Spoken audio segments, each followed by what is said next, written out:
Hello and welcome to a brand new episode of Coming Distractions. I'm your host, Jay. I'm here with my co-host, Micah. Hey. And Terrence. What's up? Okay, this episode, we're going to review the first season of She's Gotta Have It, which is the television series version of the classic Spike Lee movie.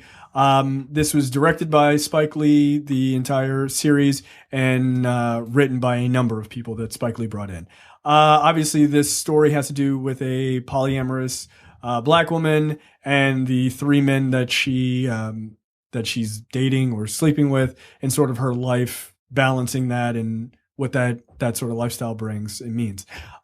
First, we'll talk about what we thought about the series, and then we'll kind of get a little into some details on it. This is on Netflix, by the way. It's a Netflix original series.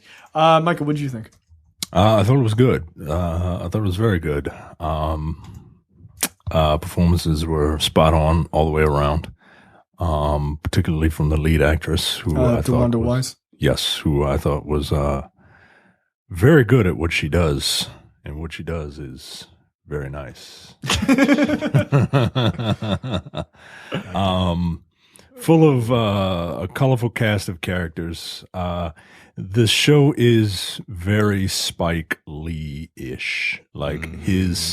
He is the definition of auteur, right? Like a Spike Lee project when you see it, because it's got all the Spike Lee shenanigans that go along with it. Dolly shots, looking directly into the camera, saying "da" instead of "that," like "the sweet blood of Jesus" instead of "the sweet blood of Jesus," shit like that. Right. An unhealthy affection for his hometown.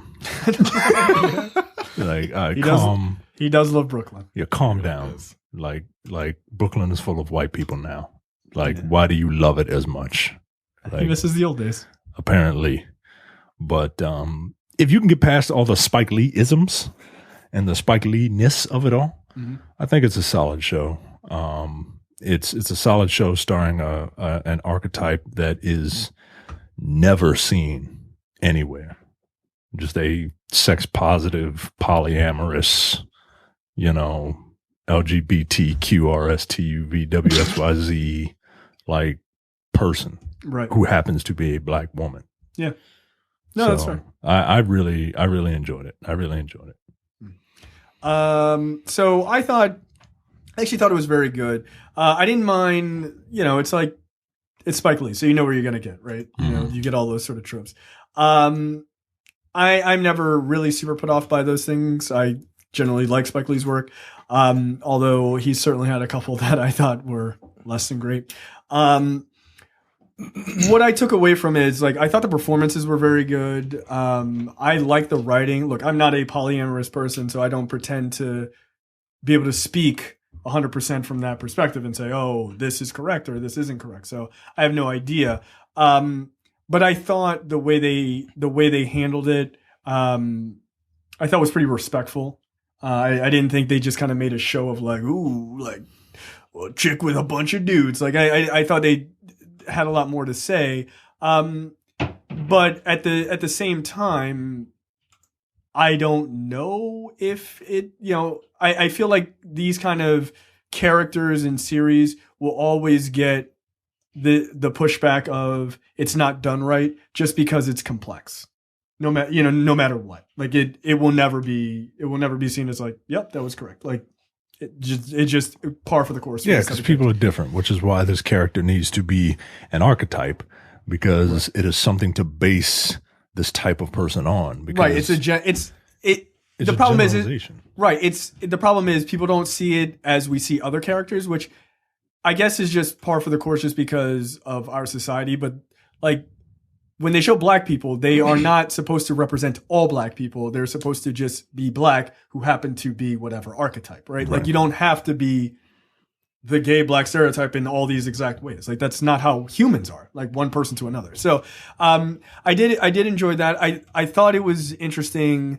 The three personalities of the guys were so distinct and they were so very different. One of them I hated from beginning to end. I don't know why anyone would like this character. Take a guess Don't ever paint your thumbnails silver. It's annoying. It's unreasonable. I just didn't care for that character. But I understood why he was there. But I liked it. I thought it was really fun. I thought it was interesting. And I thought they really nailed it. I personally, I know some people didn't, but I liked the idea of the music being so well tied to the show. I actually dug that. I thought that was cool. Like, yeah, do I know 95% of the songs that got played? Yes. But a lot of people probably don't. So, or there's a chance they didn't. So I thought that was kind of a neat thing to show the albums. But yeah, I thought it was pretty good. I actually liked it. Terrence? Yeah, I would pretty much echo what you guys said. It's fun. It's interesting to see a character like this, because a character like this in any other movie or whatever, or television show, would be put in a negative light. Like, probably like 100%. a person that likes, they just like fucking sex. Yeah. They're not tied down to one person. Again, like you said, I'm not polyamorous. I don't know how that works. I don't know. And I'm pretty sure that people are pushing back because, of course, like, oh, get a gay person to write for a gay person, get a polyamorous person to write for a polyamorous person, or whatever. Like, that can't happen that all can't the time. always be the fucking case, dude. Yeah. Like, you can't have everything perfect. And you don't know. Maybe the woman who wrote these episodes is It's polyamorous. very possible. Like the many women that wrote some of these episodes, which, whatever, message. Yeah, it doesn't fit narratives with think pieces. I mean, I'm literally looking down the list. There's like 7 different people who wrote this show.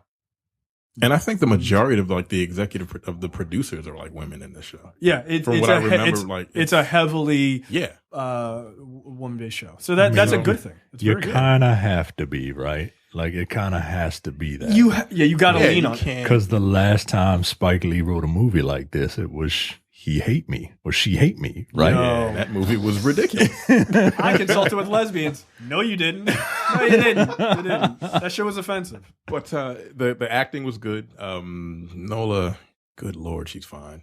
Yeah, she's super. Sorry, look, but she is. Look, it was off-putting. Like, it was. I was just like, yo, this is making me uncomfortable in how gorgeous this woman is. Like, I can't stop staring at the painting of her behind her because it is so attractive. So that one dude paid $10,000. Yeah, I'm not paying $10,000 for it. No. Can I take a Polaroid? A cell phone? Yeah, I got you. And not only was got she, like her 12 friends were megapixels. fine too. Yeah, all of them. Yeah, This thing was just filled with beautiful people, man. it was. It really was. I liked her friend that. Like, even the homeless little dude overboard. was I was fucking like, oh, all right. Like, you don't look like a fucking homeless dude. You look like you came from Central Casting. But Look, I gotta tell you, his casting I did not approve of, and the only reason why is because, like, yo, it's New York. That guy should have been played by Q-Tip. I'm very disappointed he wasn't. he looked just like him. That's what I'm saying. How did they not cast Q-Tip in that role? He would have been great. Tip wouldn't have been good. Nah, That's why. why. I believe in Q-Tip. I think he would have been fine. He just played himself. Just play himself. Fine, whatever. But overall, very, very. I enjoyed it. I know a lot of people didn't because whatever the fuck ever. Like, we can't have nothing. Yeah, that's actually a question I was going to ask. Is it possible to have a show with black people that is touching on topics that are sensitive? Is it? I mean, I feel like Blackish is the only one that's been able to do it. Like, we can't. And I've seen a few episodes of Blackish, and it's not. It's too preachy to me. Really? You Yeah, think so? I actually like it. everyone loves Black. I'm like the episodes I've seen. I'm like, this shit is corny.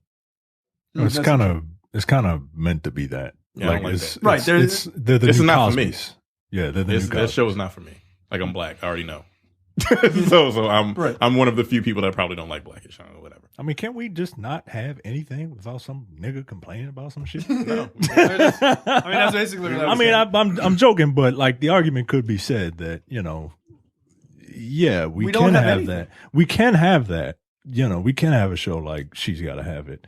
There's but- always going to be a dissenting opinion. right. There's always going Right. to be a different opinion. Right, but I like dissenting opinions are one thing, but like the full on Like the onslaught of just yeah, like, like, this show I'm was never trash. watching this. This is the worst thing. I'm like, is it the worst thing you've ever really seen? isn't. It really isn't. It does get a little ridiculous at times because it's Spike Lee, but like, what do you expect? I still thought the overall message I thought was really Yeah, it was solid. fine. Like, Okay, now speaking of that, there's a complaint about the show that. So this is based off of a film. Is it about Greer? Because I have many complaints. No, women don't date guys like this show. Don't date, and men don't date guys like this. I mean, Greer represents one of the three things that she likes in a guy, and I can see what Greer is the worldly, like, pseudo intellectual type, whereas Jamie, it represents stability, whereas Mars represents carefree, like, fun in a life. I don't even think I think you're hitting on a good point. To me, I never saw it as they necessarily represented things that she liked in a guy. I think they were things that she wanted in herself. Yeah. Right. They are nothing but mirror reflections of who she is. Right. So, but there's an argument that this show is based off a movie that came out in the early 80s. Yeah, I don't know, the early 80s. And late 80s. 86. Nola Darling as a character. 86. Nola Darling as a character in the 1980s has much more of an impact than Nola Darling of 2017. Do you feel like whatever message this was trying to get, bring across did so effectively, or is it more like, all right, I mean, I could see this on Insecure. Like, this isn't a big deal. No, I think it's a huge deal. I think that, and I'm out of the game, but I think more people are never in the game. I was never in the game. I don't know where the game is even played. Touchdown? I have no idea. Never been to a stadium. But wait, is that true? I don't know. It very well could be true. You know what? I'm just gonna not look at you for a second. I'm still not 100% sure if you're lying or not. That I've never been to a stadium? Yes. Yes, I've been to a stadium. What's Phoenix Wright's? What's Phoenix Wright's? What did you go to a stadium to do? What's Watch Phoenix a football Wright's game or a concert? I've gone to see a football game, a baseball game. Okay. Yeah, and a concert. How about that? Because stadiums don't necessarily just hold. Anyway, continue. Get out of here. We're trying to do a review. Did the Taylor Swift stadium tour? Yes, that's right. I went to see Tasteway. That's right. Big fan. I've never heard her music. But like one of the things I noticed in just conversations and things like that is younger people are much more open to being polyamorous or bisexual or what have you. So I think this show has massive impact because I think for Black folks, especially because we have historically have so many issues with, being openly gay or being openly whatever is the opposite of getting married at 23 years old and then having 4 kids. I think because of that, I think it's impactful to show Black people like your lifestyle is acceptable. Here is a show showing your lifestyle. Like I think that's so. Who is the audience for this? I think it's just for I think it's for people who are in that world. I think it's for people who are not in that world. I think it is for Black people very specifically though. I think it is to show that these things are regular. This is a regular lifestyle that people lead, but also that it's more than just people just having sex with random people. Because she has sex with these 3 guys, but she has very much relationships with them, even though she doesn't want to call them relationships. Yeah. They very much are relationships with these guys. And she's not just like, I just like the fuck. It's great. Like there's way more to that character than that. And if people just got that from it, then I think you kind of missed the boat. So no, I think it's very geared towards Black people, like very specifically. This is not a hey, America, check it. It's like, no, I'm not talking to y'all. I'm talking to Black people. So it worked for me. I just thought it was great. Let's talk about some of the performances. We talked about DeWanda Wise, who played Nola Darling, who I think we all agree was great. Yeah. And again, just insanely attractive. Just putting it out there. I mean, it is what it is. It is like what it is. You're fine. Like we're a bunch of dudes. Like of course we're going to objectify you and say that you're fine. Like, sorry. Like I'm not even. I mean, you're a great actress. Yeah, you are a great actress. I said that first, but also as an aside, Like I get the point of the episode with the dress, but goddamn, like you were really rocking that fucking dress. Like, sorry. That's one of my favorite episodes because it is the most controversial. And we won't talk about it here because I don't want to spoil things. But I'd love to have the conversation with the two of you offline. So the performances, let's talk about Anthony Ramos as Mars Blackman, who is the Afro-Latino character, who was Spike Lee's character, basically. He was Spike Lee's character, and I was wondering how they were going to do the line. Like Spike Lee has a very famous line in the movie version. It's, please, baby, baby, baby, please. Like right. that's Spike Lee's line, and I'm glad that he put his little, Puerto Rican-y spin on it. You know what I mean? He was probably my favorite out of the three. Out of the three, he was my favorite too. Yeah. I was like, this dude is the very definition of immature. like he really was, but I liked him. Like he felt very genuine. Then Lyric Bent, who played Jamie Overstreet, who is the married man who's clearly cheating on his wife with Nola Darling. I really liked him. I thought he was a very good actor. He was very different in this than he was. He was sort of like a pseudo villain in the movie. Interesting. Yeah, spoiler alert, like he essentially rapes Nola in the movie. Yeah, which they were like, we're not putting that in the series. Yeah, that's a good idea. Yeah, don't do that. Don't do that. He was the guy that he was basically the street nigga that made that, I guess, a woman built him up and he was divorce. I thought he was the most interesting of the three guys, although I liked I liked Anthony Ramos the most, his character the most, but I thought Jamie Overstreet was the most interesting of the three because his backstory had, like, there was a lot going on there where you didn't get a lot of the backstory of the other two guys. But because he's cheating on his wife, like, he's got a whole family and like that whole thing.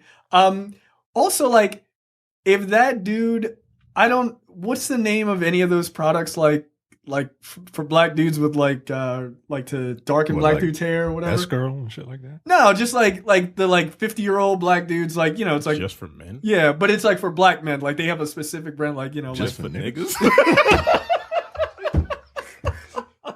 Jesus Christ, we all share the same brand. That is really sad. But yes, something like that. I have no idea. That's funny. But it's like dark and lovely for like black men or whatever. Like that dude looked like he would be on the box because he did. He did. Like he didn't have the hairstyle for it. Like most definitely. I was like, is this dude on Jet Magazine? Like he looked like a guy who would be on the cover of Jet Magazine. I just thought that was funny. And then we have Cleo Anthony who plays Greer Child. Demetrius. What's that? You ain't shit. I just realized what you said. You ain't shit. That was his full name. Yeah, great. Thanks. Not many people know that. That was on IMDb trivia. That's where I got that from. Interesting. Shocker. I did not care for this character. I did not like him. Yeah, he bugged me. He was what about him? Arrogant. He was so arrogant. Okay, and my wife was like, he's ugly. She was like, I don't get it. Wow. Really? She liked Jamie Overstreet. She thought he was much better looking. And she also liked Anthony Ramos. So she likes financial security and having fun. Yeah, that sounds like your wife. Yeah. I mean, I don't look like either one of them niggas. Well, so I got a problem with that. Okay, like if his character wasn't such a dick, she still think he was ugly? No, I don't think she's able to separate that. She was just like, I just don't find him attractive. Like, I don't get it. No. That's interesting. His apartment was baller though. Yeah, it really was. I think he was the weakest character, which is why he doesn't get a lot of screen time. Mars is all over the place. He's there. Yeah, there. Mars is gone for like 2 episodes, I noticed. But when he's in an episode, he's there a lot. Yeah, you're right. And Overstreet is in a lot of episodes just because he has, a B story. Right. Yeah, I think he is in every episode except for the episode that focuses on Opal. That is literally it. Yeah. And none of the guys are in that because they don't need to be. Not at all. God damn. All right, so let's wrap this up. Would you recommend this show? Oh, absolutely. I would definitely recommend the show. I would recommend it to anybody. All right. Yeah. Yeah. Black, white. I think it's a good Puerto show. Rican, I really Asian. do. Yeah, absolutely. I think it's, especially if you want to get the perspective on sort of the polyamorous situation and stuff like that, or you just want to watch a good show. I think it's just a good show. Yeah. So check out She's Gotta Have It on Netflix. Again, this is the series. Also, the original movie is on Netflix as well right now. So you can kind of watch them back to back and check them out. Each episode is about 30 to 35 minutes. And it's only 10 episodes. So it's an easy watch. I don't even think they're that long. They're like 24 minutes. Yeah. So check that out. I watched them all in a day. Yeah, I watched like 9 of them in one day. So yeah, it's a super easy watch. So check that out, and we will see you guys next time. See you. Take it easy. Bye.